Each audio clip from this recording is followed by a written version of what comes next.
picture this. You're an old man standing completely alone in the middle of a harsh, unforgiving desert. Right. It is pitch black. The air is thick, like incredibly heavy, and there is this terrifying, suffocating darkness that has just sort of settled over you. Oh, yeah. But the most jarring part isn't the dark. It's what is lying on the ground right in front of you. Which is pretty gruesome, honestly. It really is. You have just taken a heifer, a goat, and a ram, and you have literally cleaved them in half. Just cut them right down the middle. Yeah, exactly. You've arranged the bloody, severed halves of these animals in two parallel rows, creating this kind of gruesome pathway in the sand, and you are waiting. You are terrified. Because you know what this ritual means. Right. And then, out of nowhere, a smoking fire pot and a blazing, flaming torch just appear in the darkness. Without you moving a single muscle, this fiery apparition slowly moves down the pathway, passing right between the pieces of dead flesh. It's so visceral. It's strange, it's visceral, and it feels like something out of, I don't know, an ancient fever dream. But the truth is, this exact moment, this bizarre midnight ritual in the sand, is actually the architectural blueprint for how billions of people today understand faith, their own identity, and, well, the entire purpose of the universe. It is arguably one of the most consequential moments in all of human history. No. I mean, Right? what you just described isn't just a spooky campfire story from the ancient Near East. Right, it's way more than that. Exactly. It is the absolute bedrock of a worldview that shaped the next 4,000 years. And that is exactly why you were here with us today. For those of you listening, you know, we know you. You are the kind of person who loves learning, who loves connecting the dots, but who, frankly, doesn't have the time to get buried under an avalanche of information overload. Nobody has time for that. Exactly. Yeah. You want the core insights without having to spend 10 years in a seminary library. So our mission in this deep dive is to unpack one of the most pivotal, I'd even say tectonic moments in all of ancient literature. The Call of Abraham. The Call of Abraham. We're pulling from a remarkably detailed, incredibly dense academic paper by Chris R. Velasquez, alongside a series of exhaustive theological infographics that map out this entire story, start to finish. And what we're going to see as we synthesize all of these sources is that this isn't just a biography of an ancient nomad. No, not at all. The story of Abraham marks the exact, precise moment that a divine plan to gather a people by promise actually begins. It is a complete pivot in the human story. It really changes everything. I'm actually sitting here looking at these infographics, and the backdrop of this whole narrative is this fascinating blend of ancient, starry night skies and harsh, unforgiving desert landscapes. I love that visual. Yeah, that visual contrast alone tells you so much about what's happening here. We are looking at cosmic, eternal promises making contact with the absolute dirt and grit of human history. Okay, let's unpack this, because to really understand the sheer magnitude of Genesis chapter 12, which is where Abraham's story kicks into high gear, we can't just start in chapter 12. No, you'd be missing all the context. Right, you have to understand the spectacularly broken world he was being called out of. We need the contrast. So, before we even get to the man himself, what on earth was happening on Earth right before this guy walks onto the stage? That is the essential starting point. If you look at the source material, it traces a very rapid, very tragic decline in the human condition. A downward spiral. Exactly. To understand Abraham, you have to understand the first 11 chapters of Genesis. Genesis 1 and 2 present this perfectly harmonious creation order. Humanity is made in the divine image, which in the ancient Near East was a radical idea. How so? Like compared to other cultures? Well, in other ancient cultures, like Babylon, for instance, only the king was considered the image of the god. The rest of humanity was just slave labor to feed the gods. Wow. Yeah, but Genesis claims all humans have this real dignity. They are given stewardship, blessed to multiply and fill the earth. The text describes this created order as relational and covenantal life lived before God, for God, and in perfect harmony with nature and each other. It's the ideal state. No shame, no violence, complete trust. But it doesn't last. No, it shatters almost immediately in Genesis 3. Adam and Eve, representing humanity, distrust the divine word. They decide that God is holding out on them, so they seize autonomy. They want to do it their way. Exactly. They decide to define good and evil for themselves on their own terms, and the result is a catastrophic fall into shame, alienation, and ultimately death. And what really strikes me in the sources is how this isn't just a localized problem in a single garden. It's not like they make a mistake and then everything just goes back to a slightly less ideal normal. Not at all. The text shows this rupture spreading like a highly contagious virus, right? Exactly. It metastasizes, and it does so violently. By Genesis 4, you have violence erupting within the very first family. Cain murders his brother Abel. Which is just a massive escalation. It really is. It's the line of Cain that shows the rapid escalation of human sin, moving from jealousy to murder to eventually industrial-scale vengeance.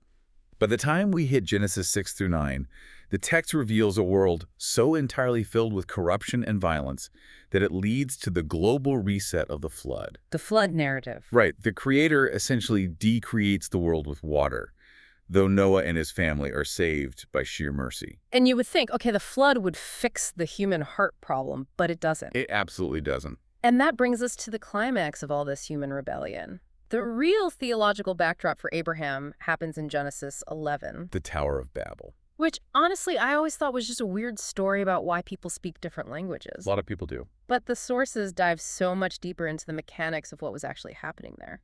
What's fascinating here is the theology embedded in the architecture.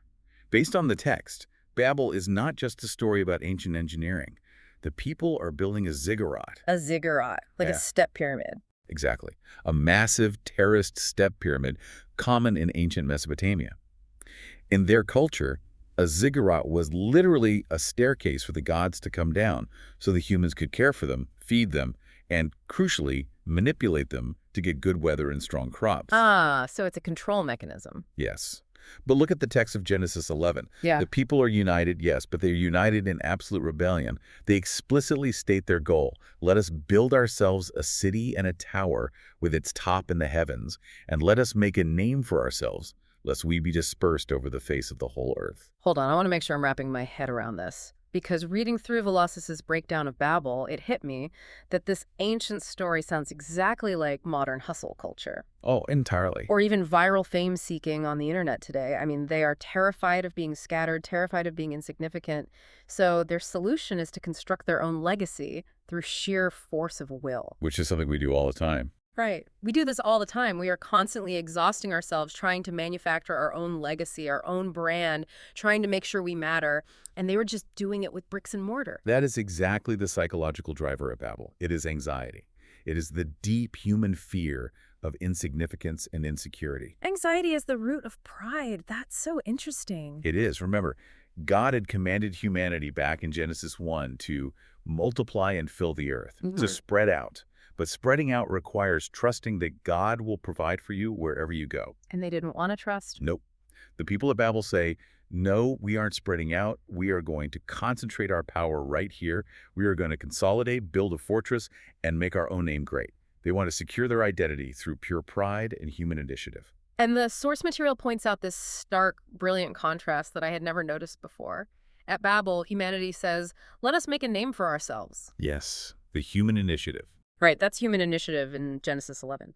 But then, just one chapter later, in Genesis 12, God tells a random guy named Abraham, I will make your name great. It's the exact same phrase. The exact same phrase, but with a completely different engine behind it. It's the difference between identity as a frantic, self-constructed, exhausting project versus identity as a gracious, unearned gift. It is a profound juxtaposition. At Babel, human beings seek greatness without God. They want the blessing without the blesser. Wow. They want the security of the divine without submitting to the divine will. And God responds to that concentrated, prideful idolatry by giving them exactly what they feared most. He scatters them in judgment. He forces them to spread out. Exactly. He confuses their language, shattering their false unity, and they are dispersed across the earth. So by the end of Genesis 11, human initiative has completely bankrupted itself. Humanity is fractured, divided, idolatrous, and entirely lost. Which means, if I'm reading the narrative arc, God has a massive problem on his hands. The whole world is infected. So if human effort just leads to exhaustion and scattering, how does God actually fix it? He doesn't send another flood. According to the text, he just picks a guy. Exactly. Since human initiative failed so completely, God doesn't just issue a new set of rules to a broken world. He doesn't drop a self-help manual from the sky. Right. The story has to pivot entirely. He responds with absolute unmerited grace toward one specific, utterly ordinary man. So let's get into that radical call, because this is where the tectonic plates of history really shift. Yeah. We are in Genesis 12, the first 3 verses, and God's command to Abram, he's still named Abram at this point, is incredibly disruptive. Very disruptive. The text says, "Go from your country and your kindred and your father's house to the land that I will show you." Tell me about what he is actually being asked to leave. What was Ur like? To understand the cost of this call, we have to understand Abram's world. Yeah. Abram lived in Ur of the Chaldeans, which was in ancient Mesopotamia near modern-day Iraq. So not a desert wasteland. Oh, no. Ur wasn't some backwater village. It was a thriving, highly advanced, wealthy metropolis. It was a center of commerce, culture, and heavily entrenched polytheistic religion. Polytheistic meaning many gods. Right. Specifically, they worshipped the moon god Nana. Abram's own family, according to the later book of Joshua, served other gods. He was deeply embedded in this pagan, sophisticated culture. Here's where it gets really interesting, because the cost of this call is absolutely staggering when you think about the socioeconomics of the ancient Near East. Now it's immense. Today, if you move across the country, you hire a moving van, you set up a new bank account, and you rely on local police if there's trouble. But back then, your family, your tribe, your extended kindred, that was your 401k, your police force, your identity, your entire safety net. It was your literal survival. Yeah, exactly. If there was a famine, your family fed you. If you were attacked, your family defended you. God is essentially asking Abram to strip away every single layer of human security he has ever known, to leave his country, his extended family, and his immediate father's household. That is economic and social suicide in the ancient world. It is a total rupture. The source material highlights this beautifully. The call requires absolute separation. To belong to this new covenant means relinquishing lesser allegiances and leaving false securities completely behind. You can't hedge your bets. No, not at all. Faith, in this context, is not just a mental agreement with a theological proposition. It is a physical relocation of your trust. Abram has to step out of the secure walls of Ur and become a vulnerable nomad in a dangerous world, with nothing to protect him but a promise. And those promises are massive. The outline from Velasquez breaks the Genesis 12 promise down into 4 distinct pillars. I want to walk through these because they set the agenda for the rest of the biblical story. You really do. First, there's the promise of land. God says, "To the land that I will show you." Second, there's the promise of nation or offspring. God says, "I will make of you a great nation." Third, the promise of blessing and name. "I will bless you and make your name great so that you will be a blessing." And fourth, which the sources argue is the absolute linchpin of the whole thing, global blessing. "In you all the families of the earth shall be blessed." Those 4 pillars are the foundation of everything that follows. But we have to look closely at the mechanics of how these promises function. Okay, the mechanics. Yeah. Velasquez emphasizes a theological principle here that is absolutely vital, and we cannot miss it. Grace precedes obedience. Election precedes mission. Promise precedes possession. That's a huge shift. It is. Look Yeah, at the yeah. text carefully. Abram does not initiate this relationship. He doesn't go on a spiritual quest, climb a mountain, and find God. He is a pagan living in a pagan city. He's just going about his life. Exactly. God sovereignly initiated the contact. God comes down and speaks to him. The grace of the call happens before Abram ever takes a single step of obedience. That completely flips the script on how we usually think about religion. Literally, yes. Usually the religious paradigm is, you do good things, you obey the rules, you purify yourself, and then God notices you and blesses you. But here, the blessing and the promise arrive while he's still sitting in Ur. The obedience is just his response to the grace he's already received. Exactly. And that physical relocation, his obedience to go, is tied to a massive outward-facing purpose. That 4th pillar you mentioned, the global blessing. Right. The text is incredibly explicit, "so that you will be a blessing." The Abrahamic covenant is not about tribal isolation. It is not about building a fortress of privilege for one specific ethnic group. Like they tried to do at Babel. Precisely. The final horizon of this promise is global. Israel, starting with this one man Abraham, is chosen for the nations. They are designed from day one to be a conduit of divine mercy to the rest of the infected, broken world we just saw in chapters 1 through 11. I love how the source material puts it, and I underlined this when I was reading. Election is not privilege for privilege's sake, it is vocation. That's a great quote. Yeah, he wasn't chosen just to be the teacher's pet or to sit on a cloud and look down on everybody else. He was chosen to be the mechanism through which the whole world gets rescued from the disaster of Babel. And Abram's immediate response in Genesis 12 is striking. He just goes, he leaves. He actually does it. Yeah, he packs up his wife Sarai, his nephew Lot, and he heads toward Canaan. But here is the immense tension of the text. A promise is very easy to make, but it is incredibly hard to sustain when you have to actually live in the painful silent gap between the promise being made and the promise being fulfilled. Oh man, the waiting. Yes. How does Abraham's faith hold up when these massive promises, a specific land, countless offspring, are delayed not just for days or weeks, but for decades? Because we have to remember, he's a 75-year-old man, and his wife Sarai is completely barren. Right, and that brings us to the actual forging of this covenant, which plays out over several chapters, because as you said, it's not just one quick conversation and then everything is fine and dandy. A very long process. It's a grueling process. The infographics map this out chronologically, and I want to follow that trail. In Genesis 13, Abram and his nephew Lot realize their flocks are too big to stay together. They have to separate. There's just not enough grazing land. Yeah. Abram graciously lets Lot choose the best land, the lush Jordan Valley. And right after Abram makes that sacrifice, God immediately expands the land promise. He tells Abram to look north, south, east, and west, giving him and his offspring all the land forever. It's a beautiful moment of reassurance. It's like God is rewarding his generosity. But then we hit Genesis 15, which the sources call the absolute climax of faith. Genesis 15 is a masterpiece of ancient literature and deep theology. To understand it, you have to understand Abram's psychological state. Where is his head at? Well, he has been in the land for years now. He has seen military victories, he has wealth, but he is deeply, profoundly struggling. He's looking at his life, and he realizes he still has no child.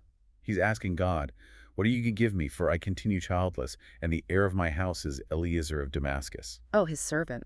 Yes. In the ancient world, if you didn't have a son, your chief servant inherited everything. Abram is basically saying, the promise is failing. My biology is failing. He's doubting. And God doesn't rebuke him for his honesty. Instead, God brings him outside into the cool desert night and tells him to look up at the stars. Number the stars. If you are able to number them, so shall your offspring be. And then comes this one little sentence, a verse that basically changes the entire trajectory of religious thought for the rest of human history. Genesis 15.6. And he believed the Lord, and he counted it to him as righteousness. Such a crucial verse. Okay, I need an ELI 5 on this. Explain it like I'm 5. The sources call this justification by faith and say it's earth-shattering. Why is this one sentence such a massive deal? It is a massive deal because of what it destroys. If we connect this to the bigger picture of biblical theology, the depth of that single sentence is staggering. To be counted as righteous means to be declared in right standing with God. Like legally innocent? Yes, fully accepted, fully vindicated, a full member of the covenant. Now, the source material points out the timeline here. This declaration that Abram is righteous happens before the giving of the Mosaic law at Mount Sinai, hundreds of years before. Right. It happens before the ritual of circumcision is even introduced in Genesis 17. And it happens before the nation of Israel even exists. So he's not Jewish, he's not circumcised, and he doesn't have the 10 Commandments. Exactly. He has no law to obey, no rituals to perform, no ethnic pedigree to rely on. It establishes once and for all that covenant membership begins entirely with trust, not with ethnic achievement or moral performance. And all that faith. God looks at Abram, sees that Abram simply trusts the promise giver despite his own biological impossibility, and God says, that's it. That trust is all I require to declare you completely righteous. It is the ultimate death blow to religion based on human performance. It's not about earning it. He just believed the guy who made the promise. But then, and this is where the story takes a wild turn, right after that beautiful, serene moment under the starlight where he just simply believed, things get incredibly intense and, frankly, very bloody. They certainly do. This is the scene I described at the very beginning of the deep dive. Abram asks God, how am I to know that I shall possess the land? And God says, bring me a heifer, a female goat, a ram, a turtle dove, and a young pigeon. This is the forging of the covenant ceremony. And to modern ears, it sounds like an absolute horror show. It sounds insane. It really does.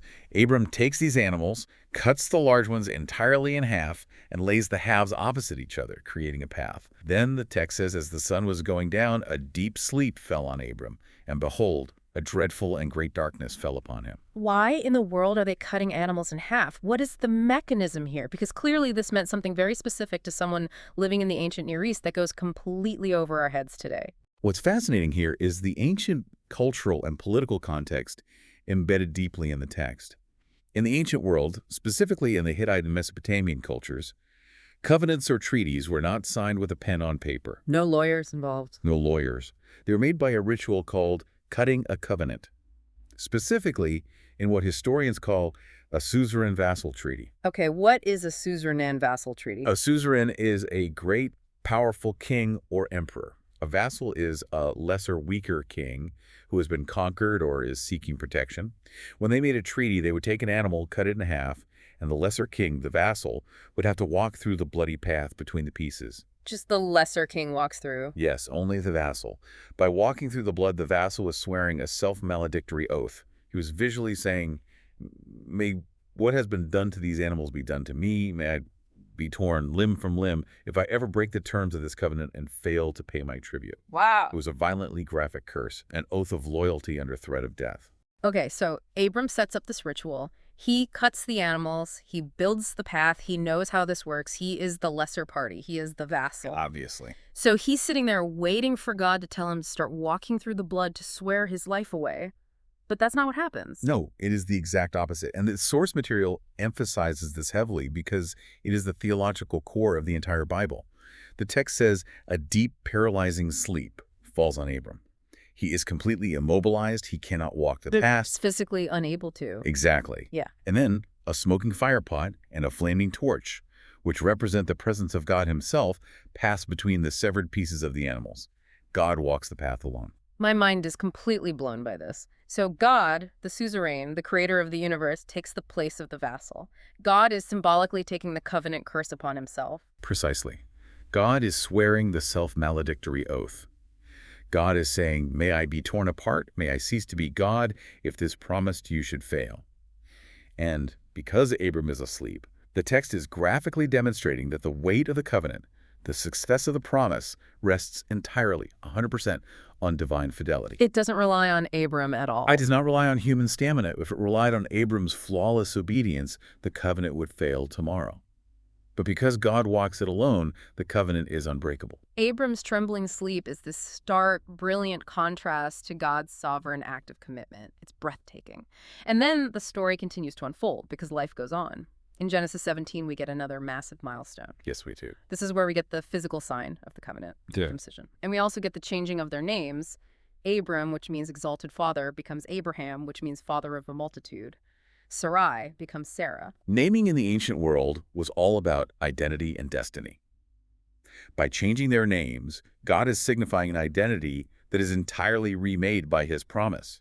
Every time someone calls his name, they are reminding him of the promise that he will be the father of many nations, even while he still only has one illegitimate son through Hagar at this point. And the circumcision piece, because the source notes that people get this confused all the time, thinking circumcision was how you earned salvation in the Old Testament. Yeah, that's a common misconception. The text is very clear, especially when read through the lens of the Apostle Paul later on, that circumcision marks the household. It sets the family apart culturally and physically. But it's not saving them. No, it is a sign and a seal of the faith that Abraham already had.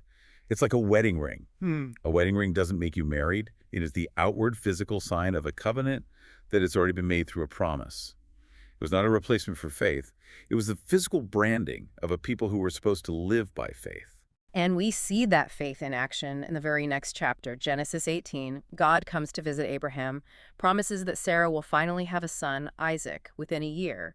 But then God reveals that he is going to judge the cities of Sodom and Gomorrah for their extreme wickedness and oppression. Which is a heavy moment. Really heavy. And Abraham does something incredible. He negotiates with God. He intercedes for the city. He says, "Will you indeed sweep away the righteous with the wicked? Shall not the judge of all the earth do what is just?" It's a stunning moment. God explicitly links Abraham to a future of righteousness and justice, showing that covenant election always has a moral, outward-facing purpose. Remember the fourth pillar? Global blessing. Global blessing. Abraham is advocating for the very pagan world he was called away from. He is acting as a priest for the nations, pleading for mercy for a wicked city. This is the essence of what it means that his family is supposed to be a blessing. Okay, but this brings us to what has to be the most difficult, gut-wrenching part of the entire narrative, Genesis 22, the near sacrifice of Isaac. This is a tough one. I have to push back here because this is where a lot of modern readers just throw their hands up in disgust and walk away. We just spend all this time talking about how the covenant relies entirely on God's grace. True. We just marveled at Genesis 15, where God walks through the animal pieces alone, while Abraham is literally asleep, proving it doesn't depend on human performance. So why on earth, a few chapters later, is Abraham violently tested in Genesis 22? It seems like a contradiction. It really does. God asks him to take his son, his only son, Isaac, whom he loves, and offer him as a burnt offering on a mountain. Doesn't that immediately negate everything we just said? Doesn't that make it entirely about human performance and earning it again? Doesn't that contradict the grace? It is a vital, agonizing question. Right. And it is one the source material addresses very carefully, because if you get this wrong, you misunderstand the whole Bible. The text argues that Abraham's obedience in Genesis 22 wasn't some frantic, irrational performance to earn his standing back. He wasn't. No. It wasn't an attempt to prove he was worthy of the covenant. It was instead an act of profound covenantal confidence. Covenantal confidence, what does that actually mean in the context of a man holding a knife over his son? It means that over the decades of waiting, failing, stumbling, and seeing God's faithfulness, Abraham's faith had matured. He had come to trust the promiser more than he trusted the promise itself. Think about it. He had seen God deliver miraculously with the birth of Isaac when he was 100 years old and Sarah was 90. Right, impossible odds. Their bodies were practically dead, yet God brought life. The source references the New Testament book of Hebrews chapter 11, which interprets this exact psychological moment. Hebrews says that Abraham reasoned that God could even raise the dead. Wait, really? He thought God would resurrect him? Yes, because God had made an unbreakable promise. Through Isaac shall your offspring be named. Abraham knew God couldn't break a promise. He knew God had sworn on his own life back in Genesis 15. Ah, the suzerain treaty. Exactly. So Abraham's logic was, if God requires me to sacrifice Isaac, and God has promised that Isaac is the future of the world, then God is going to have to bring Isaac back from the ashes. The test wasn't to see if Abraham could earn the covenant. The test was to reveal the immense, unshakable depth of trust that the covenant had slowly forged in him over a lifetime. Wow. So he wasn't proving his worth. He was leaning entirely with the sheer weight of his whole existence on God's character. He knew God wasn't like the pagan gods. Which is a huge point, right? Because in the ancient Near East, child sacrifice to gods like Molech was actually common. Very common, unfortunately. People killed their children to appease angry, capricious gods, but this story completely subverts that. Exactly. God stops Abraham's hand. God says, "Do not lay your hand on the boy or do anything to him, for now I know that you fear God." And in the end, God provides a substitute, a ram caught in a thicket by its horns. God provides the sacrifice himself. And Velasquez notes in his paper that this provision of a substitute prefigures a massive theological theme that will dominate the rest of redemptive history. Which is the perfect pivot point for us. Because as incredible as Abraham's story is, the infographics make it explicitly clear that this isn't just an isolated ancient fable about one guy's crazy life. According to these charts, Abraham's life is the hinge upon which the entire timeline of the universe turns. It really is. The infographic lays out a 12-part grand narrative timeline. It's a breathtaking sketch. It doesn't just start in the desert. It starts all the way back in eternity, moves through creation, the fall, and then lands squarely on the covenant with Abraham as the turning point of everything. Let's trace that timeline organically, because seeing the whole board really changes how you view this one man. It starts in eternity, where the theological premise is that God purposed a people for himself before the physical world even existed. Yeah. Then comes creation perfect order, blessing, humanity given a royal purpose. Then the tragic fall, where humanity rebels, sin spreads like a contagion, culminating in the pride of Babel, and then the covenant. God calls Abraham and promises blessing to directly counter the curse of the fall. And from there, the timeline accelerates rapidly through the history of the nation of Israel. You move into redemption, the dramatic exodus from slavery in Egypt, the giving of the law at Sinai, the establishment of the priesthood. All of this is rooted in that initial promise to Abraham that his family would be a great nation. Right, the nation pillar. Then you move into the kingdom era, specifically the Davidic line, where God promises King David an eternal throne, which points forward to a coming eternal king. But the sources are very honest that this timeline is not a smooth, triumphant, upward trajectory. The nation of Israel repeatedly fails. They embrace idolatry, and that leads to the exile. The nation is unfaithful, judgment comes, Jerusalem is destroyed, and they are scattered to Babylon. It looks like all hope is lost. It looks like the promise has completely failed. But as the text notes, the exile doesn't cancel the promise. God walked the path alone, remember. It just proves that humanity needs a deeper, more radical faithfulness than they can ever produce themselves. Which leads to the restoration. A small remnant returns to Jerusalem, they rebuild the temple, but it's still partial, it's a shadow. They are waiting for the ultimate, final fulfillment. Which brings us to the climax of the entire timeline, the Messiah, Jesus of Nazareth. We connect this to the bigger picture. The source material relies heavily on the Apostle Paul's writings, specifically the book of Galatians chapter 3. Okay, what does Paul say there? Paul makes a brilliant radical argument. He says that the promises were spoken to Abraham and to his seed or offspring. Paul points out that the word is singular. Jesus is the true, ultimate, faithful seed of Abraham. The promise to Abraham was inherently promissory. It was a placeholder.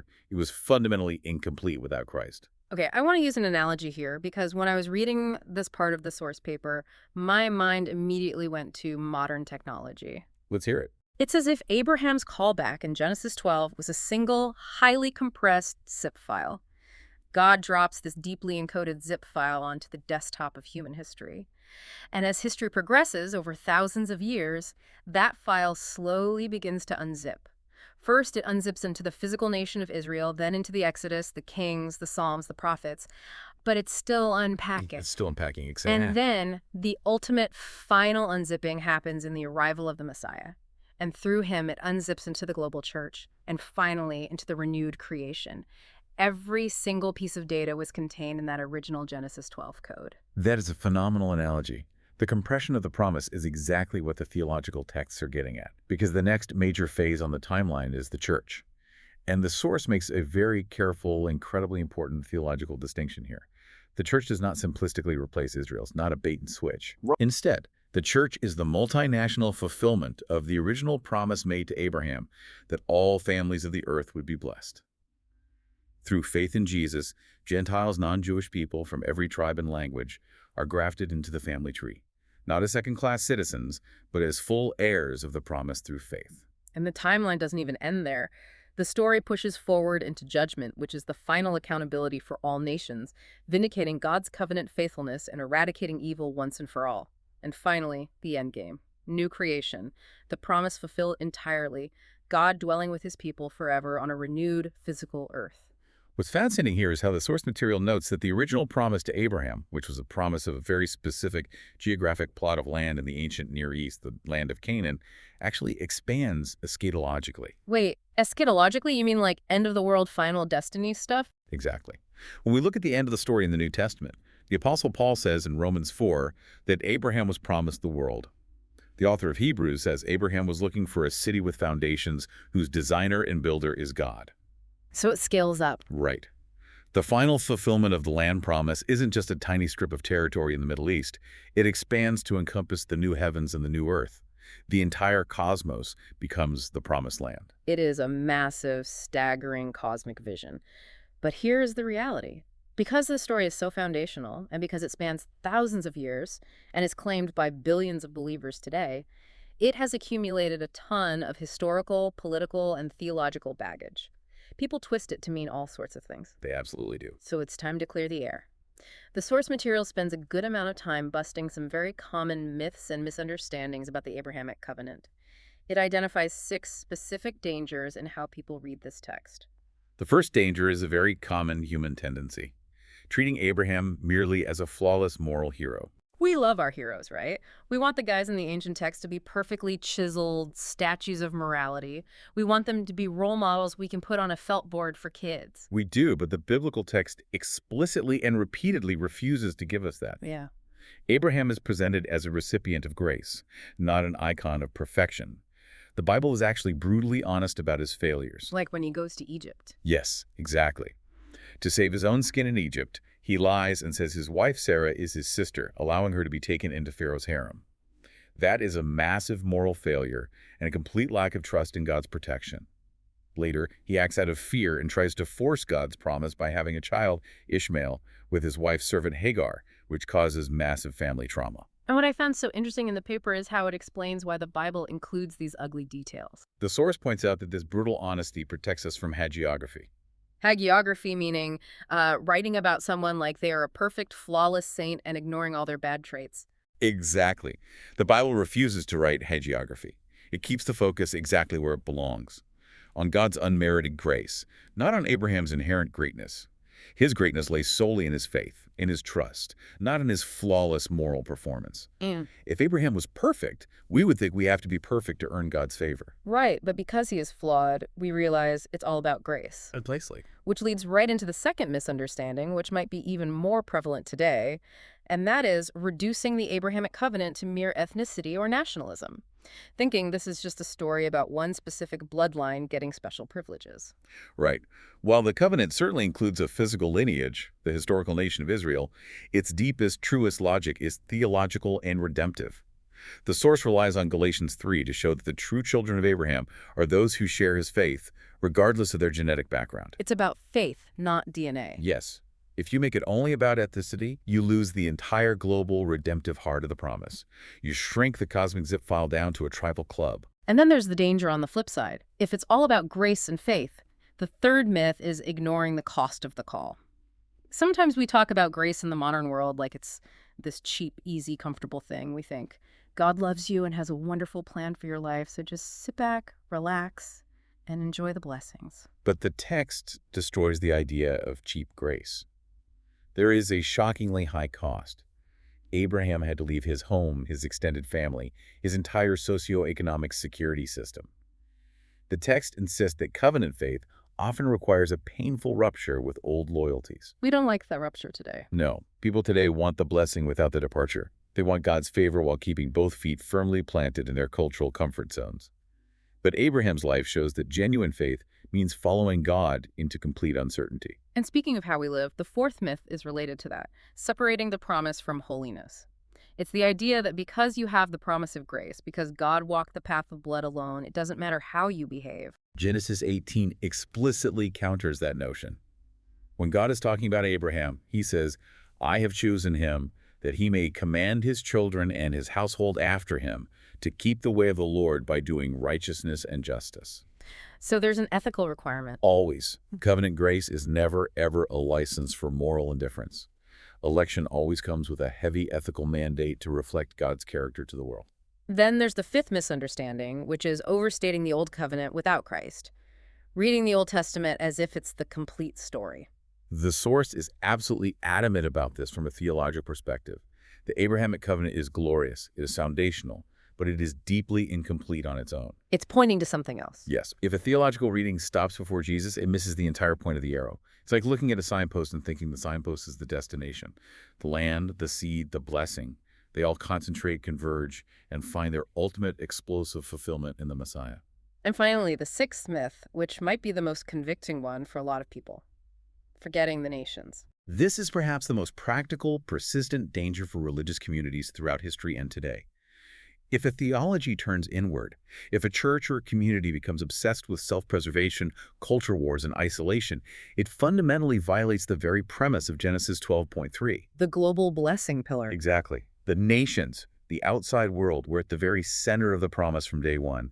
God said, "In you all the families of the earth shall be blessed." To forget mission is to forget the blessing entirely. So what does this all mean? When you synthesize all six of these points, you realize that misreading Abraham's story leads you inevitably into one of two very toxic ditches. On one side, you have toxic perfectionism, trying to be a flawless moral hero to earn God's favor, sweating and exhausting yourself, which the text completely rejects. It leads to burnout. Total burnout. On the other side, you have toxic nationalism or tribalism building walls, forgetting the global blessing and thinking you are God's favorite for no reason other than your heritage or your correct theology. The true reading of Genesis 12 keeps you incredibly humble, entirely reliant on grace, and radically outward-facing toward the broken world. It's a perfect balancing act. Yeah. And it forces us to ask how this ancient Bronze Age text actually intersects with our lives on a Tuesday morning. The source material provides a fascinating comparison between what it calls Abraham's world and our world. Yeah, let's get into the practical implications for you, the listener. Because translating the life of a nomadic herdsman from 4,000 years ago to a settled, highly caffeinated, incredibly busy modern person with a smartphone, a mortgage, and an overflowing inbox, well, that takes some serious translation work. But when you strip away the technological differences, the psychological and spiritual parallels are surprisingly sharp. Look at the comparison. In Abraham's world, you had a nomadic life, you had unseen, deeply delayed promises, and you had the physical practice of building stone altars along the journey. Right, physically marking the land. Yes, in our world, we have settled incredibly distracted, noisy lives. But we're still dealing with unseen promises. We're still dealing with crushing delays, and we still desperately need habits of worship and remembrance to anchor us. The section in the paper on the Christian life really struck me because it defines faith in a way that is so countercultural right now. It says faith means leaving false securities and obeying into clarity rather than demanding clarity before obedience. I think that is the most offensive, difficult thing we've discussed today. Very challenging. We live in a culture obsessed with having a 5-year plan. We want the GPS coordinates, the estimated time of arrival, the weather report, and a list of all the coffee shops along the way before we even agree to put the car in drive. We want absolute certainty. And Abraham didn't have any of that. God just said, go to the land that I will show you. He didn't even give him a map. This raises an important question for modern people. How do we handle delayed gratification?